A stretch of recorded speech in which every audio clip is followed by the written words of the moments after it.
From London, this is the Standard Podcast, and I'm Mark Blunden. The Princess of Wales is said to be saddened over a doctored photograph which has engulfed the royal family in controversy. Kate has publicly taken the blame for the manipulated image released by Kensington Palace and issued a personal apology for the confusion. In this episode of the Standard Podcast, we'll examine what happened, why it's hit the front pages, and balancing privacy with transparency of the royal family's business. The image had, before closer inspection, appeared to be a fairly ordinary image of Kate with Prince Louis, Prince George and Princess Charlotte celebrating Mother's Day. The reason that this photograph was important was because there had been a great deal of speculation about the health of the Princess of Wales. We hadn't seen her officially since Christmas, and also she had undergone a major abdominal surgical operation. That's royal expert Richard Fitzwilliams speaking to the PA news agency. I think in the future they will make very certain that this sort of touching up or manipulation, which has been alleged, does not happen because it damages your credibility. There's no doubt about that. Her tweaks to the snap led to picture agencies issuing what's known as a kill notice on the image when the manipulation was found, and this was visible in artefacts around body parts and clothing. Now, Palace insiders insist the entirely innocent mistake was an attempt to make the family portrait the best it could be. Kate's apologised with a signed message on social media saying she liked to occasionally experiment with editing. She's since been seen leaving Windsor Castle in a car with William as he was driven to the Commonwealth Day service in London. It follows considerable speculation about her well-being after Kate disappeared from the public eye following abdominal surgery in January. For the latest, we're joined by Evening Standard reporter Robert Dex. Rob, what are you reporting for Tuesday's front page? I think in layman's terms, you would probably describe it as the palace attempting to draw a veil over this story is what's happened. We had the apology, obviously, yesterday, which was, I think, fairly unexpected. And today we've had various royal sources and insiders come out sort of on the side of the princess saying, it was an entirely innocent mistake. She's very sad about it. She was just, simply trying to make the photo look as good as possible. And she hopes that the media storm will die down because, she's held her hands up and said sorry and hopefully put an end to sort of the rumour mill. At least that's their hope anyway. Whether that's the case, of course, is an entirely different matter. And how did it all blow up? Who took the pick? And what actually happened with this on the face of it Happy Mother's Day image gone wrong? Yeah, this is not unusual. The royals put out pictures all the time. It used to be, you get a new portrait of the Queen every year on her birthday, that sort of thing.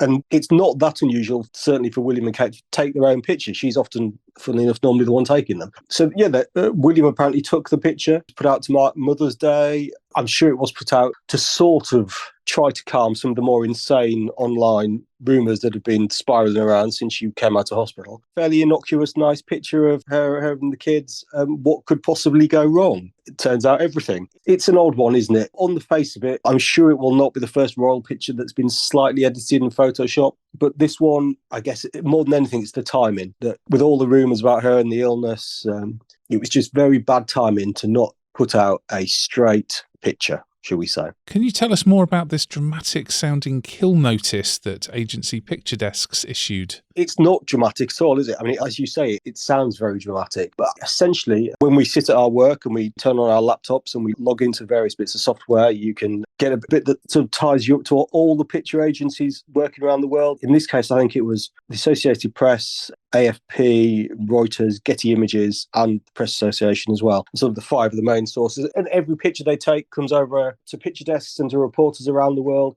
For example, if they take a picture and say it's of Mr. John Smith and it turns out that actually somebody's miscaptioned it and it's actually Mr. Fred Bloggs, they will put out a kill saying, please no longer use this picture because it's incorrect. And they will then perhaps resubmit the picture again correctly captioned. Or if they get a picture and they say it shows a certain scene, or they are told that actually this is a setup and this did not really happen, you've been conned slightly, they will put out a kill notice to say, please don't use this picture, it doesn't show what we originally thought it showed. And in this case, they transmitted the royal picture, and it was only, I assume, after journalists came back to them and said, well, hang on, we think this has been slightly tinkered with, and they said, well, we weren't told that they put out the kill. And for them, it's sort of a reputational issue in that they would say, and I'm speaking for them, I have no right to do, I'm sure they would say, our customers expect that when we put something out as a photograph, it is what it says it is. And even though these changes were very, very minor, they chose to take a stand and they took the picture off and they killed the picture. What's Kensington Palace saying? Nothing officially. I mean, we had Kate's apology yesterday, which was a statement on social media, which said, like many amateur photographers, I occasionally experiment with editing and I want to express my apologies. And that was signed with a C, which means we know that tweet came from her. Officially, there's no comment from the palace itself. I mean, I imagine they now regard the matter as closed and probably don't want to add fuel to the fire. So I think unless there is something hugely significant pops up in the next 12, 24 hours, I don't think they'll say anything at all. Let's go to the ads. Coming up, the history of royal image manipulation and what's the public's right to know versus royal privacy. Why not hit follow in the meantime and give us a rating?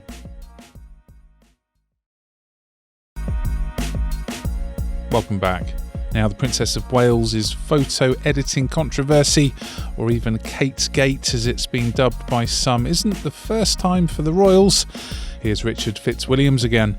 There's certainly a history of manipulating image, particularly with the portrait, where kings and royals and prominent figures, with the portrait where prominent figures could hide under the cloak of an artist's skill. Van Dyck's Charles I was perhaps one of the finest examples of this. He was a royal propagandist, and down the centuries there's a history of photo manipulation. Now, Rob, why is this story leading the news agenda with so much else going on? And there's also been considerable interest in the States. It's been our front page today and yesterday, so 2 days running. And there's a lot of people saying, why is this at the top of the BBC website? Or why is this on the front of the newspaper when X, Y, and Z is also happening in the world, which is a perfectly valid point. I would say one reason it's leading the news agenda is people are reading it. I know that sounds like stating the bleeding obvious, but everyone now, particularly online, is all over the stats of who reads what for how long and when. And they don't tend to stick with stories like this if they're not doing very well, which suggests it is doing very well and that people are lapping it up. Another reason it's leading the news agenda, it's been a while since we've heard from her, obviously because she's been ill and been in hospital and come out. So there's that as well. There's been a bit of a vacuum around her. We've not seen or heard from her in a while. And also, professionally, it is a great story for journalists. There is a lot of horrendous stuff on social media, utter mad conspiracy theories about why she's not been seen and what's actually been wrong with her and why she's been into hospital and all that sort of stuff. And most of it is unprintable rubbish. But this story allows certain news outlets to sort of hint at those things while at the same time saying, this is dreadful because actually this is what's really going on. At the same time, this story also feeds into issues of privacy, media control, AI and picture editing, and how far we can now trust images when you can, control and change an image to whatever you want, basically just on your own mobile phone.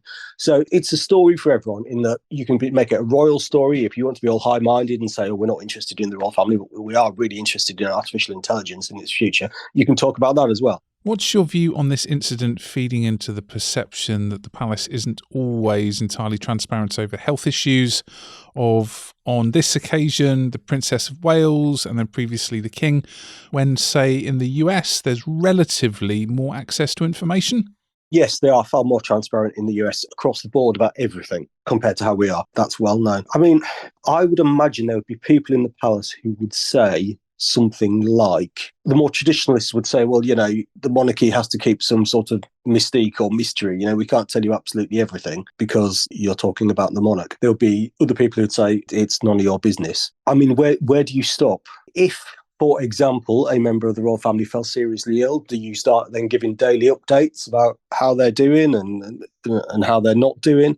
I'm sure they would say they have a right to privacy on certain things, including their medical records. And it comes down to a personal choice in a way. So the King has said that he is being treated for cancer, or the palace said the king's been treated for cancer, and they've not gone into great detail about exactly what his treatment is, but they have said it's cancer. So he has clearly decided he's happy with that information going out. The palace have not said why Kate went to hospital. They issued a clarification, said it is not cancer, just because obviously that was on everyone's mind at the time because of the king. But they've not gone into any detail at all, and they would say that's her personal choice as well. And while a lot of her private life is lived publicly, there are certain things that shouldn't be, and that's entirely her choice. If at a later date she wishes to speak about it, she may well do. I think there are other things, if you like, the palace isn't transparent on, like finances, for example, or things like that, where you could maybe have a stronger case for saying the public has a right to know. But I think the public would want to know what's wrong with her, but whether they have a right to know is an entirely different matter.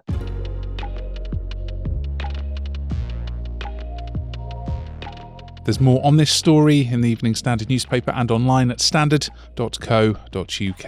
We're back on Wednesday at 4 p.m.